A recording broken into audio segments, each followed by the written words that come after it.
My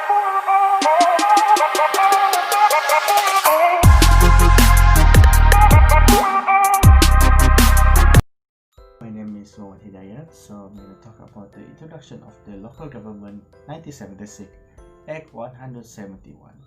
So, local government is an act that to amend and consolidate local government regulation, and it's applicable to Peninsular Malaysia only. So, in Peninsular Malaysia City Council, in the section 2 of the act states that the local authority includes any city council, regional council, or district council. Regional council is a municipal council too.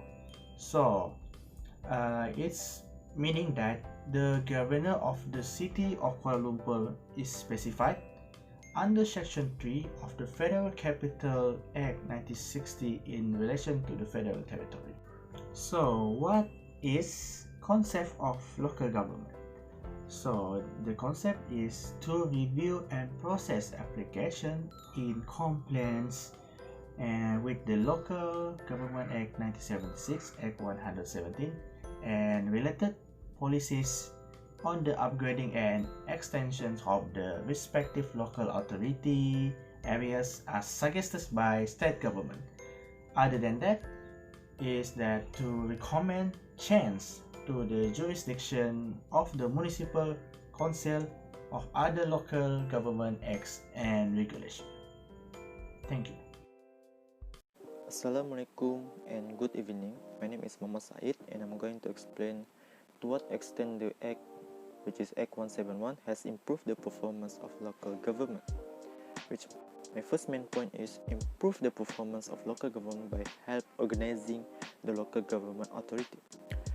In Section 16 under Part 3, Office and Employees of Local Authority, which stated about the list of office. State government wants a list of office once in a year and it should be prepared by the local authority and submitted to the list of office with salaries and allowances.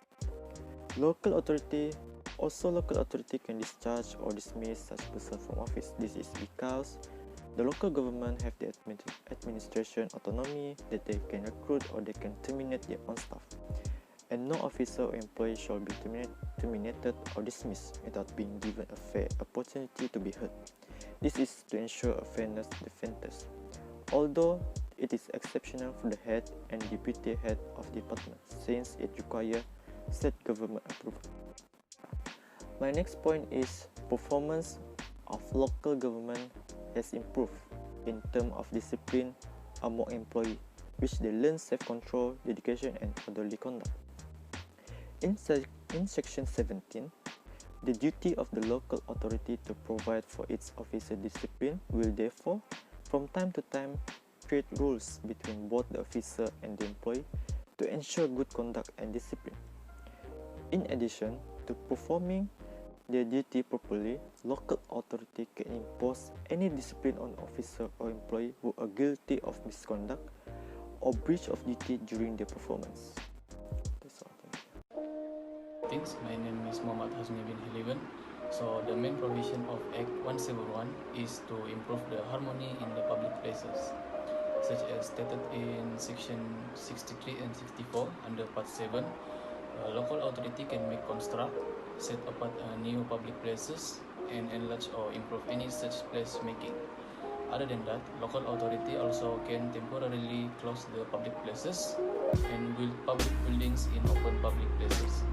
For instance, they can maintain the harmony in the recreational park and can close the park for development purpose so the public can use it comfortably in the future. Next, the Act 171 also can improve the cleanliness of environment with fine and punishment for any person that commit nuisance in streams and commit pollution of streams with industrial effluents. For instance, as stated in Section 69 under Part 8, such fine of not exceeding 2,000 ringgit or imprisonment not exceeding 1 year, or with both, and further fine not exceed 500 ringgit for committing nuisance in streams. For committing pollution of streams with industrial effluents, fine not exceed 5,000 ringgit and imprisonment exceed 2 years or with both. With that, the harmony of public places and the cleanliness of environment will be maintained. Hi, my name is Hafiz and I will explain more about the main provision Act 171 that relates to its representative functions. So my main point is that Act 171 improves the better quality of budget planning. There are two parts that supports the main point, which is Part 5 and Part 6. This can be referred in the Act 171, where Part 5 it explains more about the general financial provision, and Part 6 it explains more about the account and the audit. In Part 5, there are three sections that supports the main point. The first section is Section 39, whereby the section explains about how the local authority receive and where it's received the revenue. So the local authority receive their revenue from tax, rent, and their investments. Next is Section 40. Section 40 it explains about what does the local authority do with its revenue. Well, the local authority have to create a fund where it calls it the local authority fund. Local authority fund only being controlled or being managed by the local authority itself, whereby things that is in local authority is property. And the next one is Section 41. Section 41 explains about the power of the local authority to raise a loan. So, with the consent of the state authority, the local authority can raise their loans in any amount and any condition. Hence, the state authority have to analyze and to approve the purpose of the loan. Next is Part 6, which is explained about the account and the audit. In Part 6, there is three sections that support the main point. The first section of Part 6 is Section 53. Section 53 explains about how the local authority keep their account records. So, in Section 53, the local authority keep their account records in books or any kind of records that are provided by the government.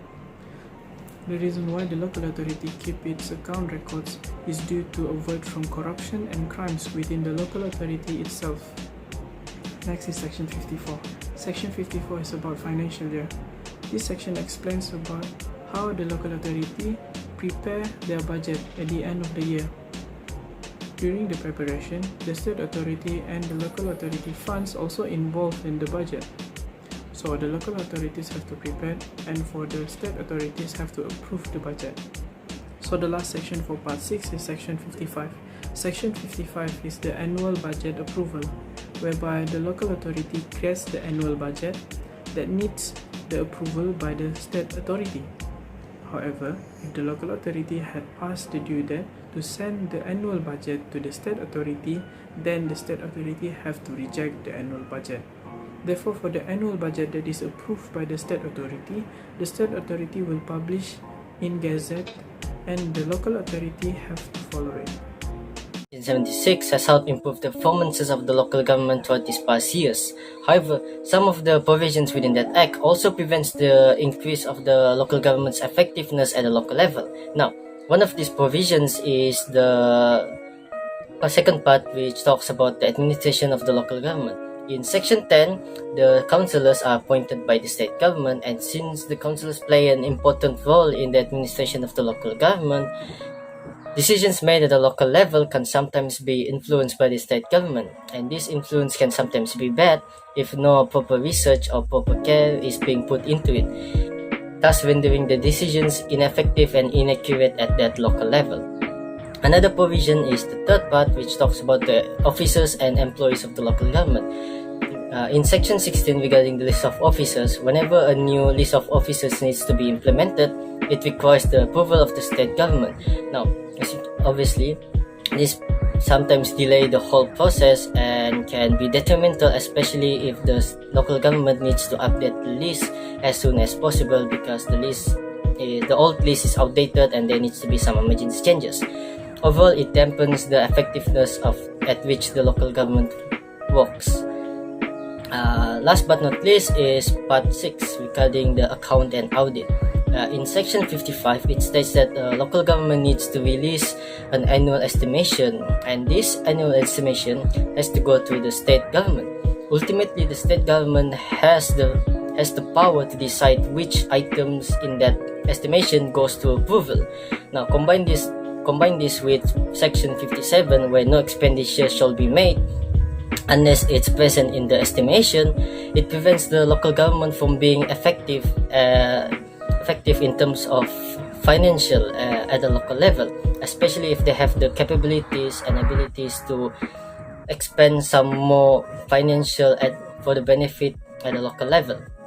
Now, by analyzing through these provisions, it's obvious that the reason that the local government's effectiveness is being prevented from increasing is because the local government is under the influence of the state government, and whatever good that needs to be done, whatever improvement that needs to be done by the local government requires the approval of the state government. So, yeah.